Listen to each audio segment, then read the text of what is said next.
Mad Alliance and anyone watching, how's life going for you? It's Joe, aka Mad Joe FC. Welcome to the video.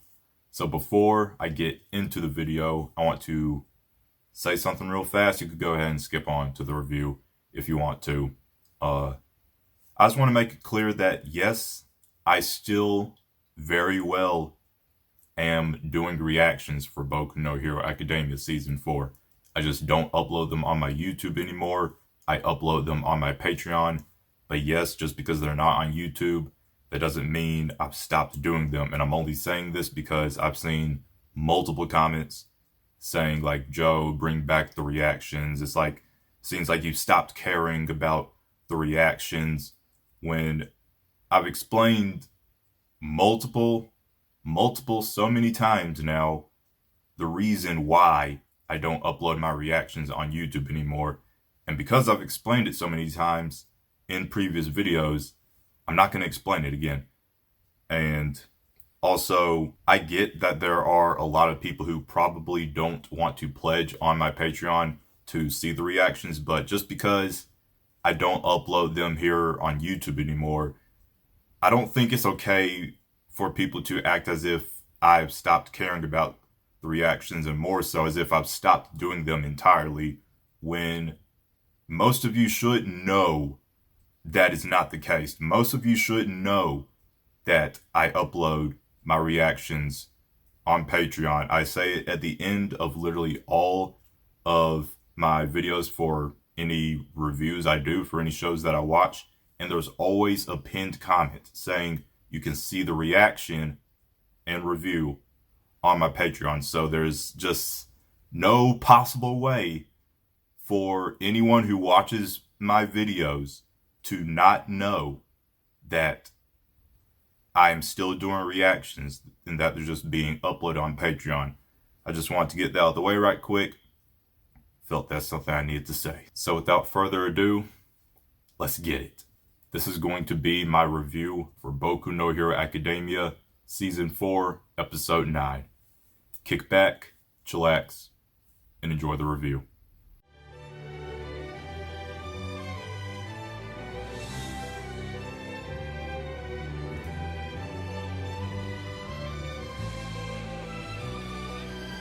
Mad Smash! I had heard that Kirishima would be getting a lot of spotlight this season, but I was not expecting 2 full episodes, pretty much primarily centered on Kirishima. But both episodes were awesome. I'm here for it. I'm loving it. Let's talk about it. So at the beginning of the episode, the very beginning, it was picked up right off where the previous episode ended, and Sun Eater's pretty much down for the count. He was going to go help the others. He was like, I need to help the others, but I mean, he just freaking fought off 3 of the 8 bullets, so after all that, he's pretty much out for the count for a while. So we see Bubble Girl talking to some of the people that they've captured, some of the members of the Hassaikai, and what I said last episode about Overhaul's members being straight up legit loyal to him, I guess I was wrong. Or not wrong, but not all of his members are loyal to him. Some of them are legit straight up loyal, like the ones we saw last episode, because Overhaul got them out of a rough spot. But then you have other people, like the people that Bubble Girl captured, who pretty much seem to hate Overhaul. A lot of his members are only working for him and doing what he asks, because if they don't, then he's going to kill them. And it was revealed that the role his dad plays in the season is he was the original leader of the Hassaikai, but he's fallen ill, so that's what that all was about. I was wondering, like, why is it just randomly showing his dad ill on a bed? Like, there has to be some significance to his character. So he was the original leader, but now he's sick, and Overhaul is pretty much rising to power and taking his dad's spot. And the members of the Hassaikai are not liking it. Overhaul's dad, he was a man with I guess you could say, with morals, courage, kindness, respect. He acted in chivalry, and he didn't like being called a villain group, which makes me wonder, like, was the Hassaikai originally a villain group? Because chivalry, that's a word to really take note of. That word means kindness, respect, courage, and even in some cases it can mean to always be ready to help people, which is the opposite of what a villain would do. So I'm wondering if before Overhaul rose to power, if the Hassaikai were originally a villain group or not. Chisaki gave himself the name Overhaul, a villain-like name, brought actual villains into what was his dad's group. He's making decisions that the members aren't okay with, and that I'm pretty sure his dad wouldn't be okay with. And I think it's just really messed up that he's doing this. Like, his dad's not even really able to say anything. He's not able to lead anymore. He didn't even look awake when we saw him, a few episodes back laying on the bed. So I'm wondering if he even knows that his son has been doing all this to his group. Like, how would he react if he knew that his son was doing all of this? Chisaki's father had a group of men who were loyal to him and respected him and his values, and now that he's ill and can't do anything, his son is literally using that, taking complete advantage of him, of his, current health state, and making changes and taking complete control of his father's group. And as a son, that's a pretty messed up thing to do to your dad. Then we see the heroes on pursuit again, but they get stopped again by the mimic guy. He's trying to take out Eraserhead, but Eraserhead, he's a major player, pro hero. Definitely need him for the end goal. So Fat Gum is a G, pushes Eraserhead out of the way, but Kirishima also has the same thing in mind, so Kirishima and Fat Gum become paired up again. This is where the rest of the episode revolves around Kirishima. 2 more of the 8 bullets come, 1 offense, 1 defense, and Kirishima and Fat Gum are both defense. Really, both Kirishima and Fat Gum, both individually, are offense and defense players, but I'll talk about that later.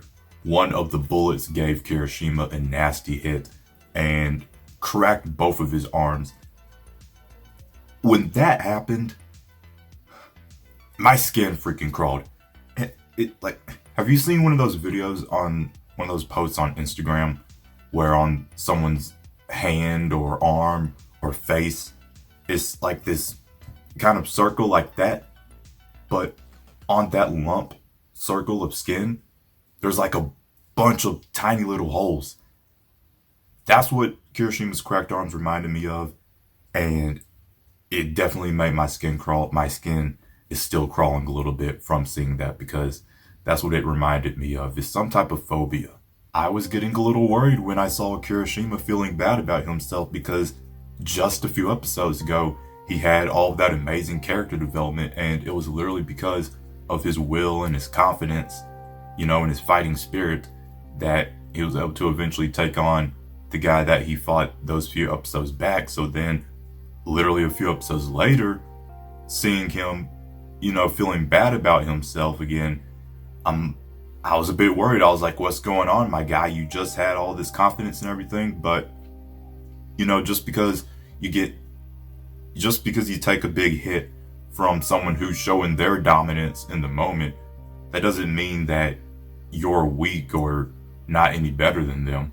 If anything, it's just that Kirishima wasn't expecting the blow to be as strong as it was. He wasn't caught off guard or anything. He literally charged right in the guy, all confident, prepared, and ready, but he just wasn't expecting the blow to be that strong. And the words that Fat Gum was telling him is exactly what I was thinking in my mind. I was like, come on, Kirishima, you need to build up that determination, that willpower, that spirit. The moment you lose your spirit, that's when you're going to lose the fight.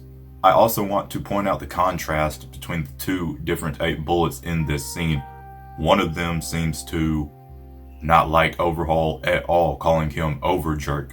And then the other one seems completely loyal and respectful of him, calling him not just Overhaul, but Master Overhaul. So like I said, the 8 bullets from the previous episode with Sun Eater, they're freaking loyal to Overhaul. Then the people at the beginning of this episode, they're only really loyal to him because if they're not, then he's going to kill him. But point is, they don't like him. And then in this scene, one isn't loyal to him. Well, one doesn't really like him, and one does like him. So you could tell how the whole group is a mixed bag. Some of the members of the group appreciate Overhaul and what he's done for him, and so are loyal to him. And then other members of the group who may have been there before Overhaul grew into power and when his father was still the boss, those people resent Overhaul. Fat Gum steps up to the plate. He has a game plan. We don't know what that is yet until the climax of the episode. These are the first hits that have given him damage in a long time. Usually he's just able to absorb them like they're nothing, and that's what he still does. He absorbs this guy's hits as long as he can, and basically it's a battle to see who will give out first. While Fat Gum is taking one for the team, Kirishima kind of sits back, has some inner thoughts and self-reflections, and this is when we get into the flashback. This particular flashback scene took up a pretty big chunk of the episode, to be honest, and I feel like not all of it is important to talk about, so I'm just going to talk about the parts that I enjoyed the most and the parts that I feel were most important to Kirishima. The two main things this flashback presented to us is Kirishima's relationship with Mina and how Kirishima views himself with the quirk that he has. A pro hero named Crimson Riot, who Kirishima has looked up to ever since he was a kid. It's kind of almost like, Kirishima's version of All Might. He's someone that Kirishima can really relate to since they have a similar quirk. So he's like, well, I have a really similar quirk to this pro hero, so I feel this way, but how does this pro hero always feel so confident and ready to take on villains? This little bit is not important to the story at all, but I just wanted to say I loved the part when Crimson Riot said, just who do you think I am? Because it reminded me of Kamina from Gurren Lagann when he would always say, just who the hell do you think I am? That's the thing about it, like, just Crimson Riot's whole demeanor actually reminded me of Kamina because, they both boast confidence. Crimson Riot admitted that, yeah, he's scared of the possibility of going out into certain death, but he doesn't think about the fear. He thinks about taking that step, going out, making the difference between a life or death situation. That's what makes superhero material. When your life is on the line, that's when a person's true colors show. No matter what your quirk is, if you have a quirk that can make somewhat of a difference and help save someone, then that's a good thing, and you should try and do your best to make that happen. That's kind of Crimson Riot's thought process, and so Red Riot looks up to that. Crimson Riot knows he's a hero, and that's why he protects people, and Kirishima kind of wants to have that same mindset when he goes out and protects people. I'm going to be completely honest with you guys. I was actually a bit iffy about another, flashback episode, especially with the same character that we got a flashback episode with a few episodes ago. But it was more flashback, more character development that we didn't get from before. I would say actually a few episodes back, that flashback scene was barely any at all compared to what we got in this episode.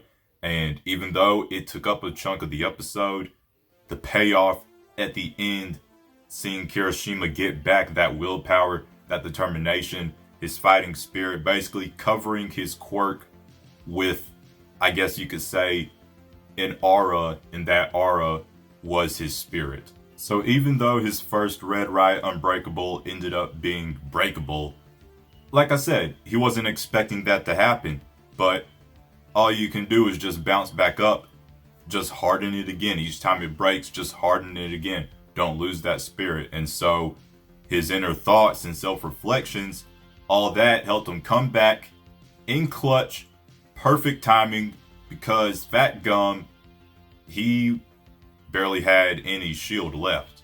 He was absorbing most of the hits, and as he was doing that, it was making his stomach, his shield, weaker and weaker. His defense was running low, but it was vastly increasing his offense, and I didn't expect to see Fat Gum become Buff Gum. Kirishima ended up giving his all in this fight, which was definitely enough. He came in clutch at the last second, going in without no regrets, sacrificing himself. And for me, one of the funniest parts of the episode was when the 8 Bullet told the other one, all right, my guy, I know what I said about no barriers earlier, but you got that barrier? And the guy's like, I know, I'm putting it up. Even though he said, nah, I don't need it at the beginning of the episode. Then a very drastic change at the end of the episode. He's like, all right, my guy, I want that barrier. Subtle humor like that I find absolutely hilarious, and I love that Boku No Hero Academia has a lot of subtle humor. So Fat Gum's plan by letting this guy punch him over and over was to absorb all of his hits and then basically throw all that energy back to them in one big, massive blow that the other Bullet's barrier couldn't even protect them against. And this was one of my favorite parts of the episode, just because things came full circle from the beginning of the episode when they were getting clowned on about, oh, we have one offense and one defense guy. You two only have defense. And they totally underestimated Fat Gum and Red Riot. They underestimated their defense because they both turned their defense into offense, and their confidence, their willpower, their determination, their fighting spirit, that's what helped them win in the end. There has been a lot of character building this season, and I love it because it adds more depth to the world and makes it feel more real. Like, say, when we were all watching this show from the very beginning, season 1, you see all these different heroes doing all this fighting, but then throughout the show, you delve into individual characters, into their past, and see that they have issues, they have hardships that they go through, they have emotions like other everyday people. And so then when you see them fighting or you see them in the show, you can kind of relate to them more. You don't just see them as this random person just here, just to be here because he or she has these crazy abilities. These characters that you learn about, you see them as more than that. Like I said, I loved that things had came full circle from what those Bullets told them at the beginning of their encounter to the end when they both ended up being defeated because they underestimated these two defense players who, like I said at the beginning, are really both individually defense and offense. So this was just an amazing ending to an amazing episode.